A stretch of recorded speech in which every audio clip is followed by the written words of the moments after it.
തിരുവിതാംകൂർ ദേവസ്വം ബോർഡിന്റെ പുതിയ പ്രസിഡന്റായി മുൻ chief secretary K Jayakumar IAS ചുമതലയേൽക്കും. ഇന്ന് ചേർന്ന CPM സംസ്ഥാന സെക്രട്ടേറിയറ്റാണ് ശബരിമല മുൻ സ്പെഷ്യൽ ഓഫീസർ കൂടിയായ കെ ജയകുമാറിനെ ദേവസ്വം ബോർഡിന്റെ തലപ്പത്ത് നിയമിക്കാൻ തീരുമാനിച്ചത്. 24 പുറത്തുവിട്ട വാർത്തയോട് പ്രതികരിച്ച കെ ജയകുമാർ ചുമതല സന്തോഷത്തോടെ ഏറ്റെടുക്കുമെന്ന് അറിയിച്ചു. വിവാദങ്ങൾ ആവർത്തിക്കാതിരിക്കാൻ ജാഗ്രത കാട്ടുമെന്നും അദ്ദേഹം പറഞ്ഞു. ശബരിമല സ്വർണ്ണമോഷണ വിവാദ കാലത്ത് തിരുവിതാംകൂർ ദേവസ്വം ബോർഡിനെ നയിക്കാൻ ആരെന്ന CPIM-ന്റെ അന്വേഷണം എത്തിനിന്നത് മുൻ ചീഫ് സെക്രട്ടറി കെ ജയകുമാറിലായിരുന്നു. സംസ്ഥാന സെക്രട്ടേറിയറ്റിന് മുന്നിൽ ദേവസ്വം മന്ത്രി VN വാസവൻ മുന്നോട്ട് വെച്ച പേര് എല്ലാവരും അംഗീകരിക്കുകയായിരുന്നു. കുവൈറ്റ് പര്യടനം നടത്തുന്ന മുഖ്യമന്ത്രിയുടെ അനുവാദം വാങ്ങി പരസ്യമാക്കാനായിരുന്നു തീരുമാനം. ഔദ്യോഗിക പ്രഖ്യാപനത്തിന് മുമ്പേ കെ ജയകുമാർ തിരുവിതാംകൂർ ദേവസ്വം ബോർഡ് പ്രസിഡന്റാകുമെന്ന വിവരം 24 പുറത്തുവിട്ടു.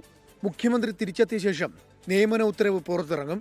പുതിയ ചുമതല സന്തോഷത്തോടെ ഏറ്റെടുക്കുമെന്ന് കെ ജയകുമാർ 24-നോട് പറഞ്ഞു. പേര് പരിഗണിക്കുന്നു എന്ന് ഞാൻ മനസ്സിലാക്കുന്നുള്ളൂ. അങ്ങനെ തീരുമാനം വരികയാണെങ്കിൽ ഞാനത് ചുമതലയേൽക്കുന്നതിന് എനിക്ക് സന്തോഷമുണ്ട്.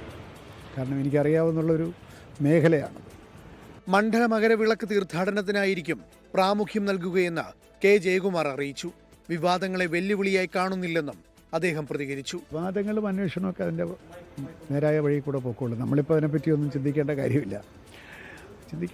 ഇതിങ്ങനെ ആവർത്തിക്കാതിരിക്കാനുള്ള കാര്യങ്ങൾ നമ്മൾ ശ്രദ്ധയിലെടുത്ത് മുമ്പോട്ട് പോകണമെന്നേ ഉള്ളൂ. അതിലൊന്നും എനിക്ക് വലിയ ആശങ്കയൊന്നുമില്ല.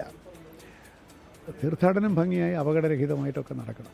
നിലവിലുള്ള ദേവസ്വം ബോർഡ് പ്രസിഡന്റ് PS പ്രശാന്തിന്റെയും അംഗം അജികുമാറിന്റെയും കാലാവധി ഈ മാസം 12-ന് അവസാനിക്കുകയാണ്. പ്രത്യേക ഓർഡിനൻസ് വഴി കാലാവധി നീട്ടി നൽകാൻ ആലോചന ഉണ്ടായിരുന്നുവെങ്കിലും സ്വർണ്ണപ്പാളി വിവാദമാണ് അതിനെ തകിടം മറിച്ചത്. ഈ മാസം 13-ന് കെ ജയകുമാർ പുതിയ പ്രസിഡന്റായി ചുമതലയേൽക്കും. തൃശൂരിൽ നിന്നും സൂരജ് സജിക്കൊപ്പം R ശ്രീജിത്ത്, 24 തിരുവനന്തപുരം. ലോകത്തെവിടെയായാലും ഏത് സമയത്തും 24 വാർത്തകളും ഓഗ്മെന്റഡ് റിയാലിറ്റി പാക്കേജുകളും എക്സ്പ്ലെയിനറുകളും വിശദമായി കാണാൻ ഞങ്ങളുടെ YouTube ചാനൽ നിങ്ങൾക്ക് സബ്സ്ക്രൈബ് ചെയ്യാം.